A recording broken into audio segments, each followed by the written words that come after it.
coffee mugs has a different association with it. This one is down from Mount Rainier. Um, I am I'm telling you, I'm loving the mountains and trees up here. It is for me, this is an idyllic place to be. And holy cow, they have the ocean up here. I'm living on an island in the middle of Puget Sound, and the ocean is everywhere. I grew up in Southern California. I grew up in the ocean, the Southern California beaches. And for me to be around the ocean and trees and mountains, I am a happy human. Last Friday, I testified in a matter, and those are exhausting for me. I'm an old guy now, and testimony gets us adrenaline boost. It's not hard; it's just stressful because of the adrenaline thing. And so then Saturday or the day after, it typically takes me like a full day to recover from the adrenaline burst of that. So I sleep a lot.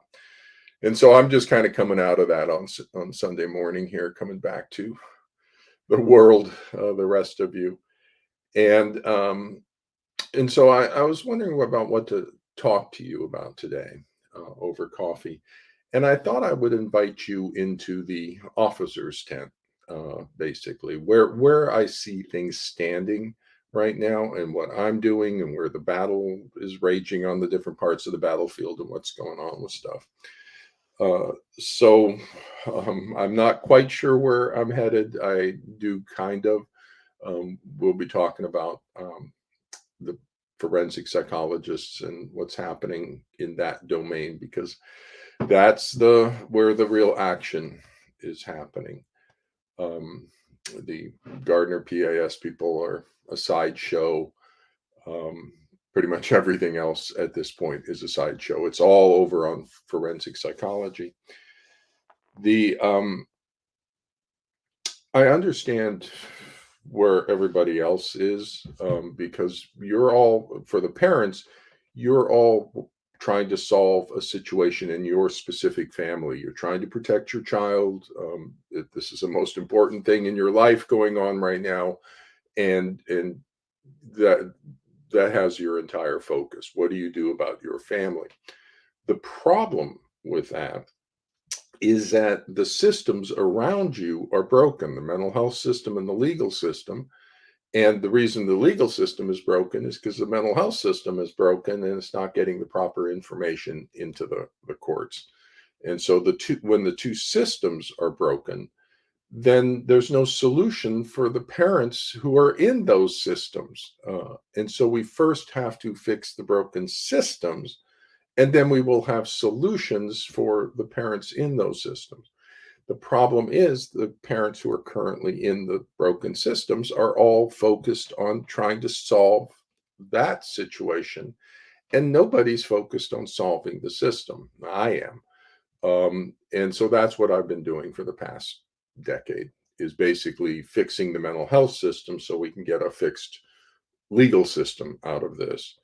And we're on a linear path, so we're not going. When I arrived here, everybody was just going around in circles, and so I've kind of adjusted that and put us on a linear path. It's moving in a direction, and it's moving in a direction that's going to solve the situation. And there are things that happen along that path. I call them cairns, CAIRNS. It comes from backpacking, it comes from the wilderness kind of stuff, where when you lose a trail and you can't see the trail, a lot of times that's like for me, it was up in the backcountry when you're a tree line and you're walking across rock. There's no dirt for the trail. So where's the trail as you're walking across mountaintops? And what people do is they put up a pile of stones called cairn. And so when you lose a trail, you look around and look for where the next cairn, and you start walking from these piles of rocks to the piles of rocks to get you back and locate where the trail starts again. And so as I move through this process in the family courts, I see various things come by, and I say, "Okay, there's a cairn. There's one. There's one." Recently, just over this past week, um, I responded to the Family Justice Council draft guidelines for how to respond to allegations of parental alienation. Um, First off, there's no such thing as parental alienation, so we need to up the standard of practice right there. But then I went through them line by line and have posted that up on my sent it to them. They invited the consultation, a public consultation, so they invited. I answered, so I sent that to them, and then posted my response up on my consulting website. And so that can be also that's my response to like everything. And so it's sort of a general response. So if you ask me for my consultation on parental alienation, what to do in the family courts, that's going to be my recommendation to a large measure. Um, and what I did was I went through line by line on what they said, because the problematic issues in the current mindset are so dense. I can't kind of skip stuff. I gotta go through line by line because each line is problematic. And that's exactly what I do with the custody evaluations too, the forensic custody evaluations. So this is kind of a little bit the my response to the Family Justice Council guidelines is a little bit of an example of what I do in my consulting practice. You get a custody evaluation, I go through them line by line. What I will do next, though, what I didn't do for the Family Justice Council, but what I will do, hopefully this week as well, is I'm going to create a summary report off of that. But the summary report is going to reference the line by line reviews. So if you have any questions about why I came up with this summary statements, you can go back and see directly in the line by line analysis why I say what I do. And I'm going to pull basically the structures, the meme structures, I call them, the idea structures, the headings and content, such as participation in child abuse and spousal abuse. There's a section that about that. I'll pull that out and put it into the summary report and bring all these things out. One of the primary things that is going to be you're going to be seeing from me a lot, one of the primary meme structures or idea structures, we need a clinical diagnostic assessment to guide our treatment, and we have diagnostic questions. And so those are the yes no questions. Either the targeted parents abusing the child or the allied parents abusing the child. Do we have a persecutory delusion? Do we have spousal abuse using the child as a weapon? All these questions need an answer, yes or no. So that's where the current state of things are. So you'll see those meme structures, those ideas moving more forward more. And what's happening as a clinical psychologist, I'm fixing the structures around you, the systems, in order to get you the proper mental health support that you need to protect your children. So, right now, what I would typically want to do is I refer to the psychologists around you to get an assessment for child abuse, but you have around you, you have these forensic psychology people, Stahl and Simon and Stahl and all the rest of them, who don't diagnose pathology. They do something different. So you don't have capable and competent mental health services in the family court, and that's just a fact. So I'm working to get that, but there's all sorts of barriers to treatment on that. Um, Primarily, what's happening overall with all of you is our ideas then determine how we see things. So if we have the idea that it's parental alienation, we see parental alienation or don't see it or whatever. Well, we see what our ideas allow us to see. If we add an idea of a persecutory delusion and a shared person, all of a sudden we can see something different. Oh my goodness, yeah, a persecutory delusion, a factitious disorder imposed on another, yeah, cross generational coalition, yeah. The moment we have the ideas to see, we can then see the symptoms, we can see the features. And that's standard 2.04. That's of the APA ethics code. That's why we apply the established scientific and professional knowledge of the discipline. Those are the ideas that allow us to see what the pathology is and then know how to treat it off that. But if we don't apply the established knowledge, then we're just making stuff up and just guessing, and that's how we wind up in this situation. So what I did when I first arrived here, I did about 2 years of just sort of analysis of the situation, reading all the literature on parental alienation and what you guys are doing over here. And part of that is I went out and got um, Stahl and Simon's book on forensic psychology, consultation, and child custody litigation, a handbook for work product review, case presentation, and expert testimony. So it's published by the family law uh, or the family law section of the American Bar Association. So this is published by the American Bar Association. It's about how to do forensic custody evaluations, and it explained. So I went out and got their book and said, what do you guys think you're doing? And chapter 2 was very illuminating about that's where they give their justification for the field of forensic psychology, and it's flawed. There's some real problems with their justifications. Then in 2020, they produced their second edition of that, reversed authors. So this one's Simon and Stahl, Stahl and Simon. So these are like the two books published by the American Bar Association that talk about how to do forensic custody evaluations.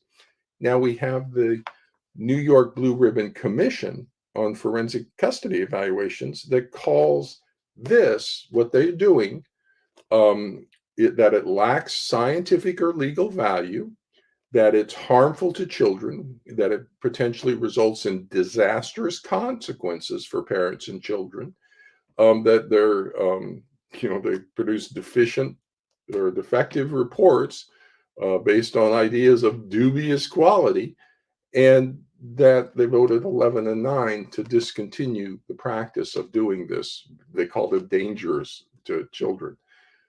Well, holy cow, you guys are the ones that are proposing this. You are the ones who are responsible for this experiment that you've been conducting on parents. And that's what it is. These guys and the other forensic psychologists, the Association of Family Conciliation Courts, AFCC, all of the forensic psychologists have conducted an experiment on you. They came up with their ideas about doing something different, and they didn't tell you that you had options. They just gave you their one option of their experimental new approach to service delivery. And it wound up destroying the lives of thousands of children and thousands of parents over decades of time. And it just has totally degraded the quality of mental health services in the family courts and has resulted in the broken legal system response, because the mental health system is broken. And this is the broken system right here. So these guys, Stahl and Simon. So I'm going to be looking into them more. That's sort of my next focus. I'm going to do a fireside chat on the Vita series for Stahl and Simon. I'm going to start with chapter 2 of their books. They say the same thing both times. But I'll highlight that and bring that out. So I'll start with talking about what they say and the justification for the forensic custody evaluation, the whole field of forensic psychology, that they disagree with the clinical approach. They make that very clear. They call it the clinical mindset versus the forensic mindset, and they elevate the forensic mindset in their fantasies and create a straw man argument against clinical psychology. And I'll take that all apart in a couple of fireside chats, and then I'll turn to their Vitas, and we'll take a look at Stahl and Simon's Vitas. And as I look at them, you can go and get them online. I'm not seeing that they have background in the diagnostic assessment of delusional thought disorders. So they're practicing beyond the boundaries of their competence right there in violation of 2.01. They're not competent in the very pathology that they're opining on. Nor do I see that they're competent in attachment pathology. That would be early childhood mental health or any sort of attachment and they're treating or diagnosing or working with an attachment pathology. So I don't see that Stahl and Simon are competent in two domains of knowledge that they need. They got the personality disorder pathology, family systems, factitious disorder. And so they may be competent in conducting their made up approach to doing something, but they're not competent in actual domains of knowledge necessary to work with the pathology. Holy Toledo. So you got the top people here recommending and creating this whole field who are not competent with the pathology they're working with, and they don't care. So 2.01 violation, they're also in violation of 2.03, maintaining competence, because they were never competent to begin with, and they're not getting competent in the assessment of delusional thought disorders or attachment pathology or anything else. Now, I am, you can look at my data, I'm competent in 6 domains of knowledge, and go up to my consulting website. I have a handout on describes it. Attachment pathology, delusional thought disorders, family systems, factitious disorder, complex trauma and child abuse, and court-involved pathology. So I am competent in this pathology, and they're not. And that's just a fact. And so I'd say they're in violation of 2.01 of the APA Ethics Code. I haven't seen one of their custody evaluations yet. I've seen others. Won't be long probably before I do see one. It'll come into my consulting practice, and I'll do a line by line on it, just like I did with the Family Justice Council guidelines. I'll just go through the custody evaluations line by line. That takes a long time. It's really intensive, but that serves as then my Appendix 1 for the summary report. I will be looking for, as in all custody evaluations, all mental health reports, the application of the established scientific and professional knowledge of the discipline, standard 2.04. Then you'll look at the VITA and say, where did they acquire their competence in the assessment of delusional thought disorders and attachment pathology, family systems, complex trauma, factitious disorders. Where did they acquire their competence in real things? And they didn't. If you look at the VITAs, you'll see they're very narrow. They just do forensic psychology. They have no experience with anything else. And so they're highly focused, very narrow, and that makes them very vulnerable to that violation of professional competence. But the moment that the field of forensic psychology and the licensing boards and the APA and everybody recognizes that these are awful, New York Blue Ribbon Commission on forensic custody evaluations, that they lack scientific and professional value or legal value, and that they're dangerous and potentially disastrous consequences for children. The moment they realize that, then holy cow, the last 40 years of doing these has been destructive, massively destructive. And all of a sudden everybody wakes up because they have a new idea. They're not trusting these people and what they've developed anymore. They're coming with a critical eye to look at what exactly are you telling people to do here? Uh-oh. They left being doctors is basically what it is. They stopped diagnosing and treating pathology. They said, we don't do the clinical psychology stuff. We do something different. We're involved in the courts. They're mini judges. And once they stop diagnosing, once the doctors stop diagnosing what the problem is, what the pathology is, then that forces the court to have to diagnose what the pathology is. And the court's not trained in that. And so they get these reports that don't do anything. And if going back to the Family Justice Council and those questions, what are the differential diagnoses that needs to happen? We need that for treatment. Okay, so independent about what these people think about custody and everything, we're ultimately going to need to treat the pathology in the family. The child's got an attachment problem, so let's fix it. And we're going to need a diagnosis to do that. But if they don't produce a diagnosis from their 6 to 9 month, $20,000 to $40,000 forensic assessment, and that doesn't produce a diagnosis, Well, then we still need another assessment for the diagnosis so we can do the treatment. So even after this assessment, we still need another one for possible child abuse to answer all those questions. So right off the top, I would say if you're getting a forensic custody evaluation, I would say don't do it.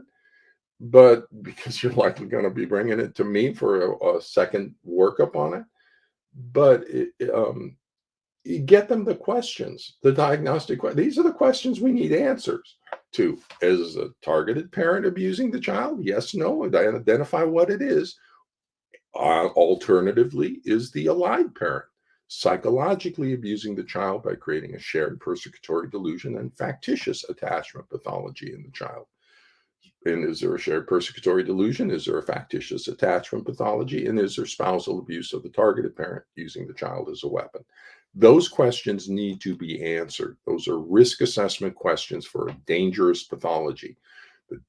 Suicide, homicide, abuse, child abuse, spousal abuse, elder abuse. This is possible child abuse, possible spousal abuse. Both sides are making allegations. You need to get a proper risk assessment on this. That's clinical psychology. And that's what Stahl and Simon say, and Simon and Stahl say they don't do. And we'll cover that. But holy cow, if these guys are in violation of ethical standards, then everybody who's following these guys are in violation of ethical standards. And because of that, no one's competent over here except me. And so no one's competent in working with this pathology.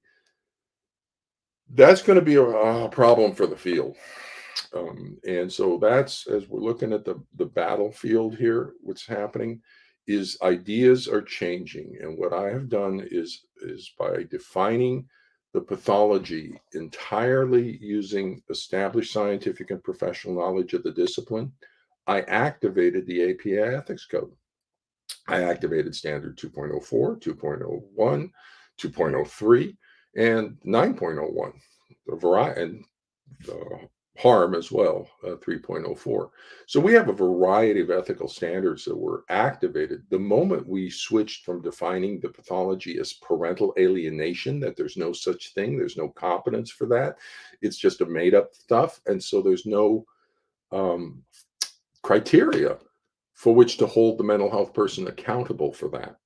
But the moment with foundations that I define the pathology using established scientific and professional knowledge, then all of a sudden they have to know delusional thought disorders, they have to know attachment pathology, they have to know complex trauma and child abuse, personality disorders, factitious disorders, and so they in family systems. So they need to know a wealth of information once we define the pathology using professional knowledge.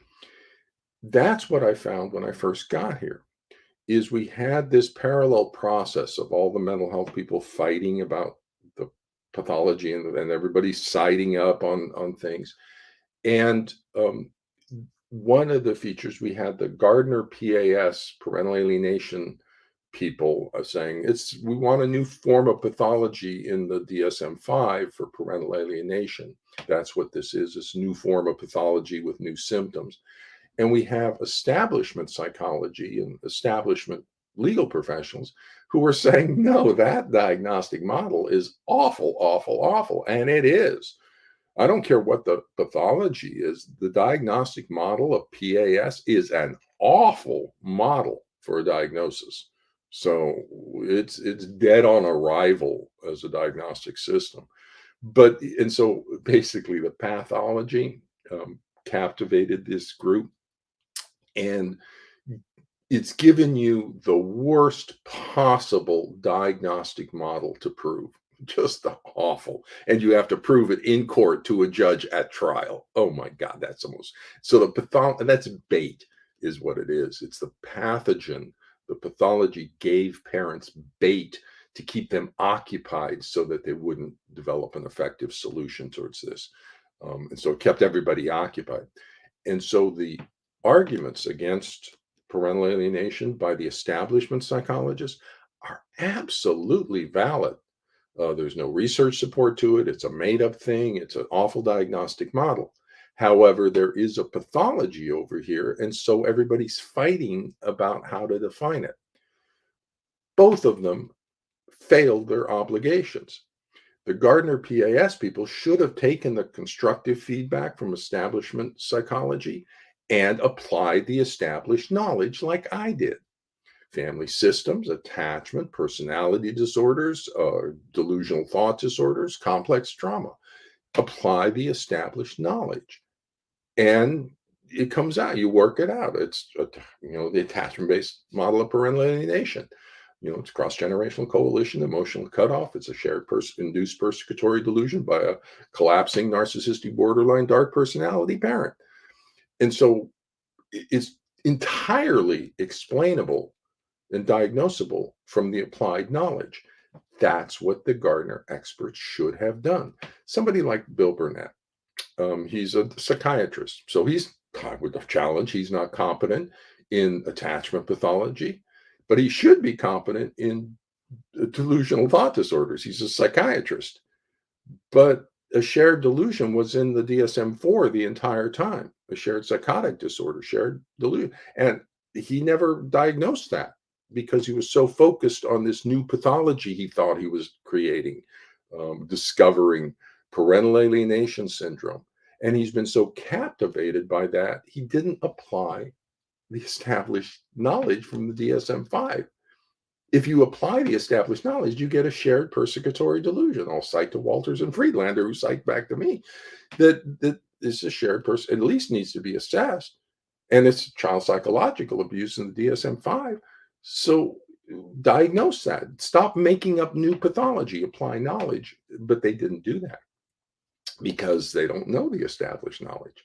And so people, Burnett and Gottlieb and then you have the researchers, Amy Baker and Harmon and people, but all the PAS people failed to take the feedback they were getting and apply knowledge. They failed to know the knowledge, 2.01 boundaries of competence. They failed to apply the knowledge, 2.04 bases for scientific professional judgments. And so they just didn't care about ethics. They didn't care about the quality of services they were delivering. They just wanted to be experts in something, which I find problematic as humans. But so you have that side. Alternatively, though, the establishment psychologists did the same failure because they're saying, oh, you didn't apply the established knowledge. Well, fine. You apply the established knowledge then. The forensic psychologists should have applied Bowlby and Mnuchin and Beck and Tronick and the established knowledge of professional psychology to the evaluations of these families. But they didn't because they separated from clinical psychology. And I've got the quotes in here that say, we're not using any of the things we learned in graduate school. So they exempted themselves from the application of knowledge because they do something different. They're in the family courts and they're not a doctor like the clinical psychologists are. That was a bad thing to do. And so I'm a clinical psychologist. I'm a doctor. I diagnose and treat pathology. I don't make custody recommendations. In the absence of child abuse, parents have the right to parent according to their cultural values, personal values, and religious values. And in the absence of child abuse, each parent should have as much time and involvement with the child as possible. So the question becomes, is there child abuse? The concern when the child's rejecting a parent, that level of severity to the attachment pathology, there's a concern for abusive range parenting. So let's get a proper risk assessment to the appropriate differential diagnosis for each parent. Is the targeted parent abusing the child in some way? Let's diagnose it, put it on a treatment plan, and fix it. Is the allied parent psychologically abusing the child, creating a shared persecutory delusion, false factitious attachment pathology? Let's diagnose it and get it on a treatment plan and fix it. Whatever the problem is, let's diagnose it, put it on a treatment plan, and fix it. We always repair breached attachment. The worst thing we can do is leave an attachment bond unrepaired. So we don't want these children developing mommy issues and daddy issues for the rest of their adult life because we didn't fix an attachment pathology in childhood. To fix it, we need a diagnosis. We need to return to clinical psychology. So, but now everybody in the family courts, the parents are focused on their individual situation. The mental health people are ignorant and incompetent, so they're doing this stuff. And the lawyers and the legal system doesn't see the problems coming out of the mental health system, doesn't see the low quality of services they're getting because they're legal professionals. They expect, well, they've got doctor degrees. Look, the American Bar Association published an approach that the New York Blue Ribbon Commission found was dangerous to children. Okay, that's what they say. Get the quotes up and you can look at them. That's harmful to children, lacks scientific or legal value.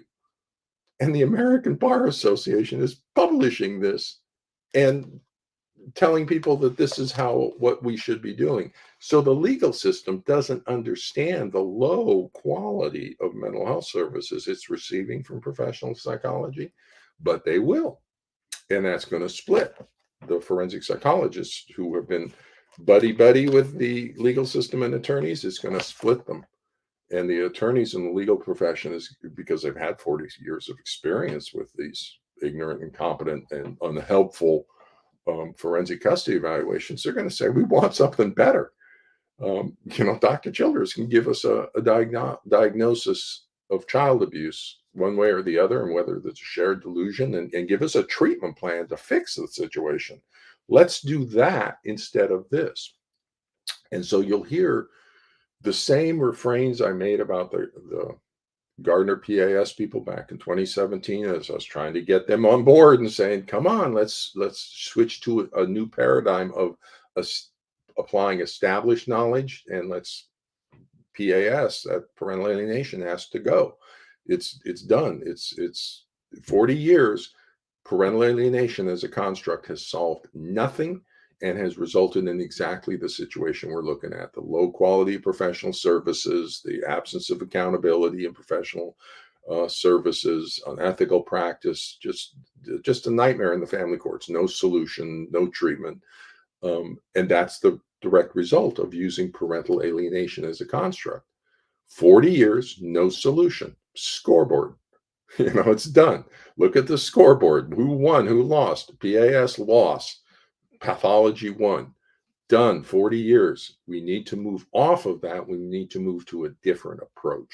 And the approach we move to is applying established knowledge, which is what we should have been doing this entire time. Ethical standards 2.01, 2.04, 2.03. Apply the ethical standards. Let's get standards back in the family courts. They've been dropped to zero. We need to get them back. So ethical standards of practice 2.01. Get the doctors back, diagnosis and treatment, and get out of the business of being mini judges and trying to decide on custody. That's a symptom. It's not a custody conflict. This is a pathology. Custody's easy peasy. One parent, the pathological parent, wants to move this into the courts because making it about custody is a way of abusing the targeted parent and making it really hard for them to see their child, making them prove, that they deserve to be a parent and stuff. It's a weapon of spousal abuse, and these psychologists believe it because that's how bad they are as clinical psychologists. They don't see that the custody is a false issue. It's about pathology, and they are being moved into the false pathology. If you believe a shared delusion, you become part of the shared delusion. You become part of the pathology. When the pathology is child abuse, you become part of the child abuse. Okay, so I don't know what to tell you. It is what it is here. So both sides of the mental health system, the Gardner PAS people, the forensic psychologists, and here, these, just like PAS needs to die, forensic custody evaluations need to die, because they're flip sides of the same professional parallel process. So the professionals are locked into this false argument. There's PAS, no, there's not. And then with custody evaluations, and is it parental? It's all a false argument. It's pathology. It needs a diagnostic risk assessment for possible child abuse. One way or the other, we're getting allegations out of that. And we got to get back to the clarity of healthcare, the clarity of diagnosis and treatment, because everything lands on treatment. We have to fix it. So everything lands on treatment. The reason we need a diagnosis is because we need to know if we're treating cancer or diabetes. So diagnosis guides treatment. So what's the diagnosis? And then we have a differential diagnosis. Then we collect the information that allows us to make that diagnosis. Then we return that diagnosis to the court, so the court has an accurate diagnosis to then base its decisions on. And hopefully, clinical psychology will present a treatment plan to fix things. The court says, yeah, we agree with that treatment plan here, so let's implement that. And when we implement that, we will fix the pathology. There's only two causes of failed treatment: misdiagnosis, and we're treating cancer with insulin, or you're not competent in the delivery of the intervention for that diagnosis. Because if you have an accurate diagnosis and you're competent in the delivery of the intervention for that diagnosis, then you'll fix the problem. Okay, so if it's not getting fixed by your treatment, you got either a problem in your diagnosis or a problem in your treatment. And I would look first to your problem in your diagnosis, and you look for any barriers to treatment. You got an accurate diagnosis, but you haven't diagnosed some barriers to treatment, and you need to get rid of those barriers, or you fundamentally misdiagnosed it. It's cancer, and you're trying to treat with insulin. So, and when child abuse is a considered diagnosis, our diagnosis needs to be accurate 100% of the time. Because if with this pathology, if you believe a shared delusion, you become part of the shared delusion. You become part of the pathology. You become part of the child abuse by communicating to the child that their delusional beliefs have a reality base to them when they don't. They're symptoms. And so you become a participant, called the bystander, a participant in the child abuse. And for these psychologists, the forensic psychologists, that bystander role, there's abusive parent, victimized child, protective parent, and the bystander. That's your classic pattern of child abuse. And for these bystanders, that their role is in active trauma treatment out in the field. Their role is called the betrayer role, typically occupied by the mother in sex abuse who sacrifices a child to save her marriage. She's the one who should protect the child from sexual abuse, but doesn't. She sacrifices a child to save her marriage. That's called the betrayer role. It's the one who should protect and doesn't. That's the role of the psychologists in the family courts. We have two potential dangerous pathologies: child abuse and spousal abuse, using child as a weapon. We're the ones with duty to protect obligations. We should be protecting the child and the parent based on the application of knowledge, and they are failing. So, they're supposed to protect the child and they don't. That's the betrayal. And so that my focus in the family courts is not necessarily your focus. I am working one by one with you at this point. Prior to this, I've been working more getting the gears in place, getting the information sets in place for the change to happen. And once the change happens, forensic psychology is going to collapse out of the family courts. It's because it's a broken system. It doesn't work. And hopefully we'll get some accountability to the folks who developed this experiment and destroyed the lives of thousands of children with their failed approach. But there will be no competent services in the family courts. There never were. But it'll be more obvious now because the forensic psychologists are awful. And the clinical psychologists, like myself, won't work in the family courts because it's too dangerous. It's too dangerous for Dr. Childress to work in the family courts. And, you can see that. And so this whole issue of developing this experiment was a risk management response to how dangerous the pathology was in the family courts. So it was risk management in the 1980s because the pathology was dangerous. Plus, you had the parallel process in the psychology field of fighting about the child. And so the approach, the risk management approach and solution they came up with was to develop a subspecialty practice and gave them carte blanche to do whatever they wanted, and they did bad things. So we need to close off this experiment, but revisit the issue of the risk management response and how we approach that.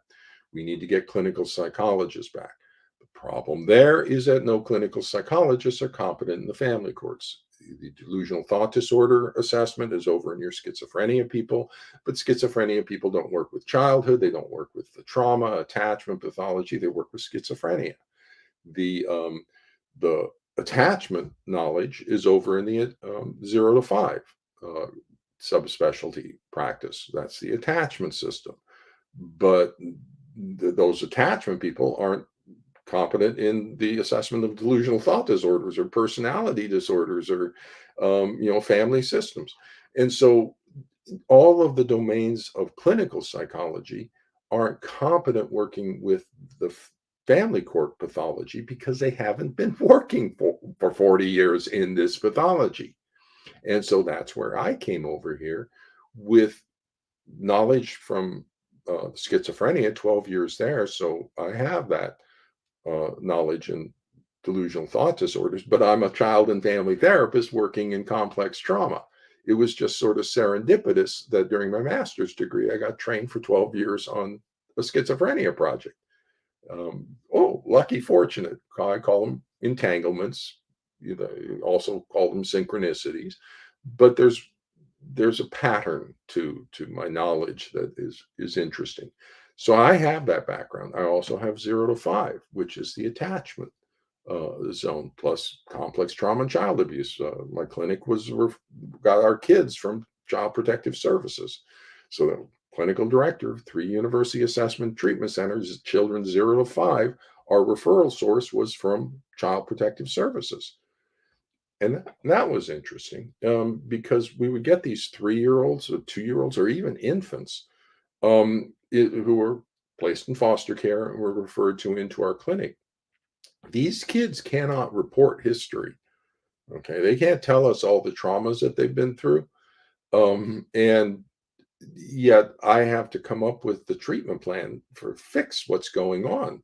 And so I have to do an assessment of what all the pathology is, what's happening in the brain systems, language systems, emotional regulation systems, the attachment systems, just cognitive systems, and how those are all interacting. I have to figure out what the problem is so I can come up with a treatment plan for that.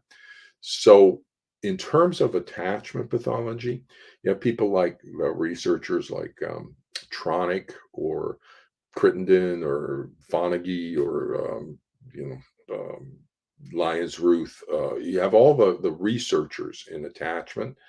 Well, I'm one of the clinical application guys, but I'm right up there with them. Okay, that I know the knowledge they know, and I've been applying the knowledge they know, and I am like an attachment guy in the family courts. So there's a big article from all the attachment people, like 50 authors or something, attachment goes to court. And one of the kind of recommendations is you need to get attachment expertise into the family courts. Well, I am your clinical expertise in attachment. But I know for a fact you won't get anybody else. If my attachment people, the other clinicians, come out of early childhood into the family courts, they won't know personality disorders. They're not going to know the delusional thought disorders from a collapse of a personality disorder or how to treat that. And so there's no clinical psychologists who are competent to work in the family courts. The forensic psychologists are not competent, then they're going to collapse out. So then the court's going to have, and the families in the courts are going to have no competent mental health services in the family courts. So one of the features about that is, well, I'm going to have an interesting little consulting practice as being the only competent person in the family courts. So that will be one of the consequences. Another consequence, though, is either the clinical psychologists have to come back or the current crop of forensic psychologists have to go back to being clinical psychologists. And so these folks can either start listening to Dr. Childress and doing what Dr. Childress says, and or else they're going to flee because their license is at risk. 2.01, 2.04, failure in the duty to protect. And I'm roaming the family courts doing reports on their reports. And so if I get a report from Stahl or Simon, their license may be at risk for the negligent and uh, violations of ethical standards. Now, the licensing boards won't sanction forensic psychologists. Why not? And that's the reason everything's gotten so bad. There's no oversight of them because the forensic psychologists are allowed to self-review on the licensing boards. So if it comes in from the family courts, they give it to a forensic psychologist to review, and parents are not necessarily making the proper arguments about competence issues. That's why I've armed the parents. I've given you the tools and the weapons you need to hold them accountable on 2.01 and 2.04 and 2.03 and 9.01a. And I do that in my line by lines, and I do that in my reports that then um, can result in the board complaint, which is what happened in Oregon. Okay, I raised the issue in my custody resolution method report to Dorsey that this could be possible child abuse. The dad used my report to file a licensing board complaint against the involved psychologist, the forensic psychologist person, and Oregon's licensing board sanctioned me. Dorsey's in California. I'm consulting to a business in California, and they extended their jurisdiction to sanction me for practice in Oregon without a license because my report resulted in a board complaint against the forensic psychologist. So the licensing boards are a danger to me because I'm exposing the incompetence that they should be sanctioning. So I'll talk about cairns and passing through cairns. This Family Justice Council report is a cairn, okay, and so the current sort of response would be my line by line notes. Now I'm going to do a summary report that pulls it out, and so that'll be kind of an example of what I do around most mental health reports, line by line, then supports that. In a custody report, though, I draw out the symptoms and diagnosis of pattern match to symptoms. So, boy, they do a good job of reporting symptoms, just not a good job of understanding what they mean. But if you pattern match the symptoms they report to the diagnostic criteria, it's pretty obvious what the pathology is. And then you just have to get the court to kind of make that link that the psychologist failed to do. Um, and we get it into treatment then, and then the treatment gets the diagnosis to support the court's concern. But ultimately, we need to kind of get the whole process fixed over in the mental health people. Um, but that's a cairn moving through. I didn't know who it was going to be. I didn't know where, how, when, why, but I know that these events will start popping up, and then I have to address them as they come through. The other cairn that I'm waiting for is at some point. I would recommend that the licensing boards have seminars from Dr. Childress for their forensic people or their court involved people on ethical standards of practice and on clinical psychology in the family courts to raise the level of competence in the family courts.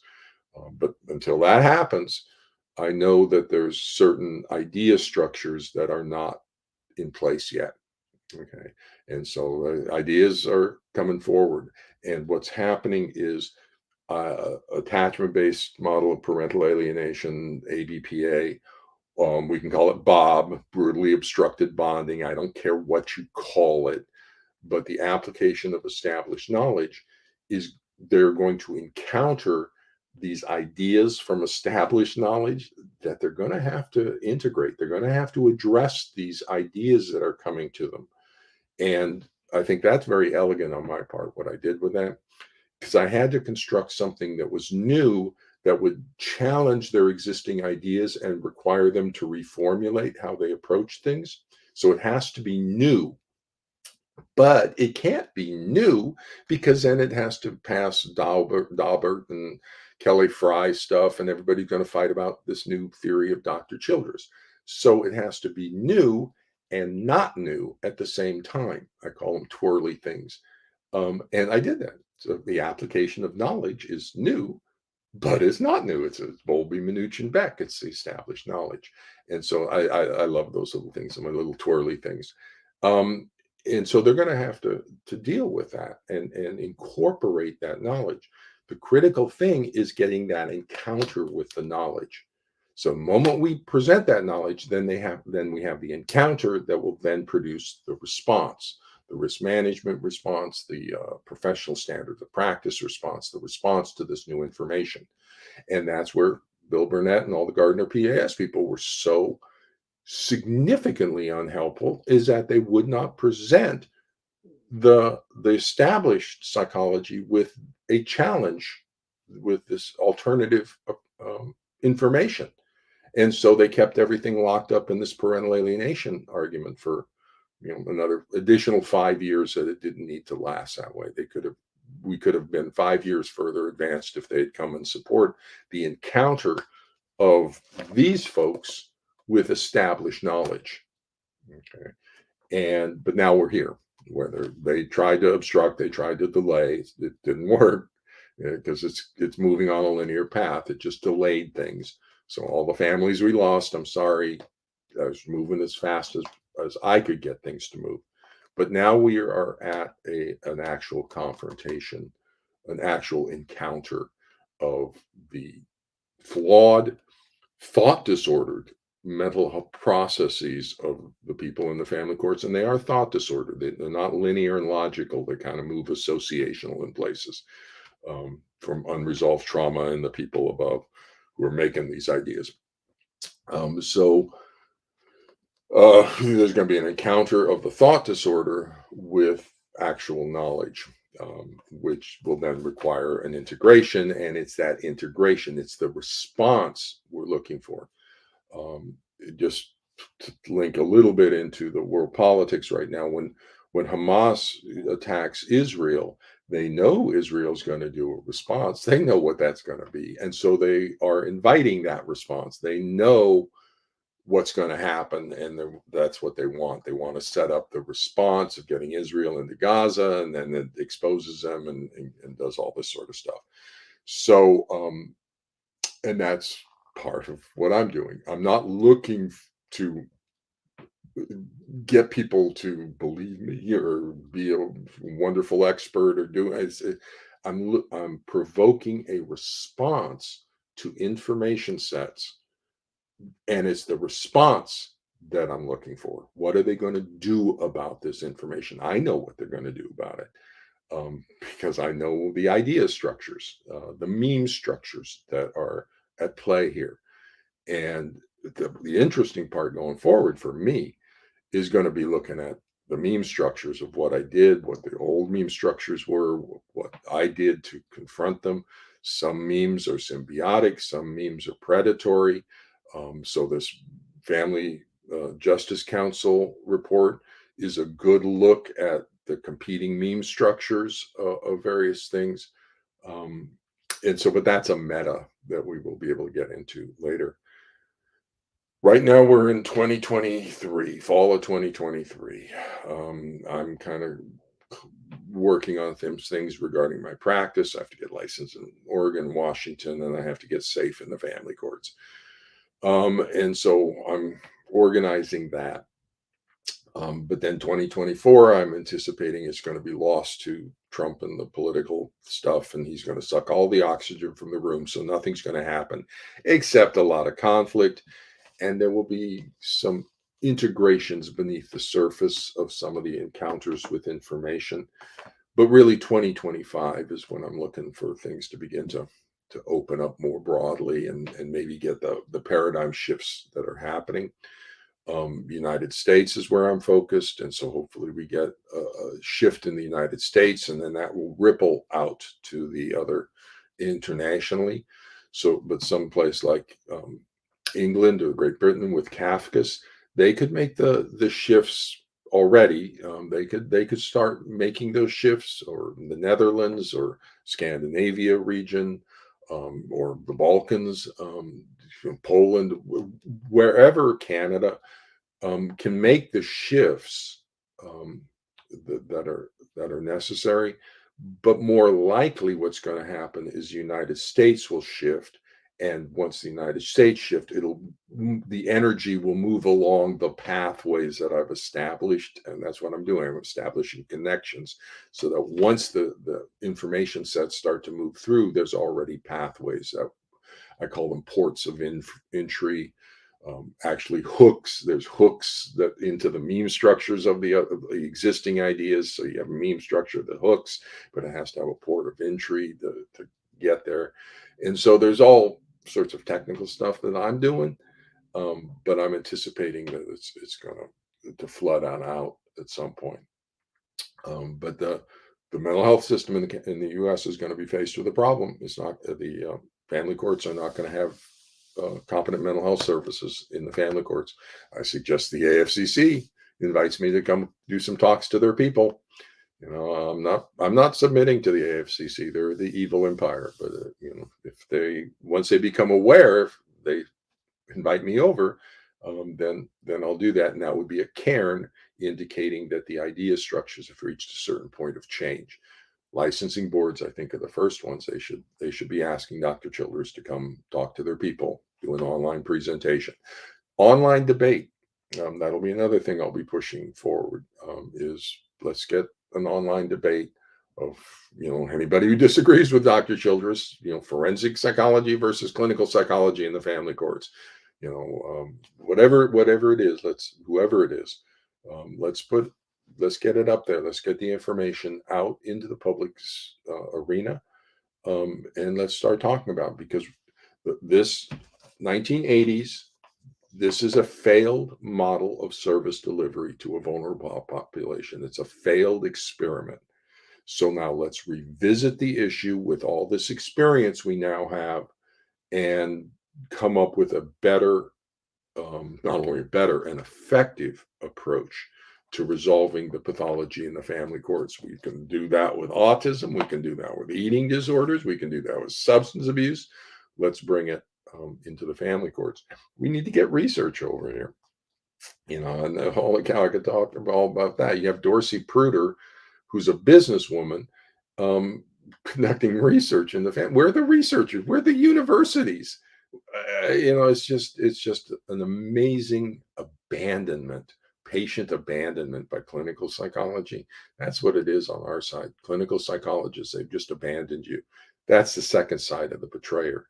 The ones who should protect and don't, the clinical psychologists should protect, but they've left the family courts. They've abandoned you to this awful group. As a passive aggressive thing. You're going to threaten our license? Here, have these folks, see how you like them. And then we left, the clinical psychologists, all the knowledge left. So on Meta, there's a whole bunch of very interesting things going on. So if you're following along with your secret decoder ring, there's all sorts of meme structures, idea structures that are encountering each other and shifting motivational networks, shifting conceptual networks, and collapsing things. We're going into a period of immense splitting, by the way. In case you didn't know from our political surroundings, we are in immense splitting. Everything's going to split. The AFCC is going to split the forensic psychologists from the family law attorneys. The psychology is going to be split, pro-Childress, anti-Childress. Everything's going to be splitting up. My side, your side kind of thing for a while, until we get that integration back again. So with that, I'm going to wrap up my Sunday and start getting back into my life, and we'll check into with you next week. Talk to you then. Bye-bye.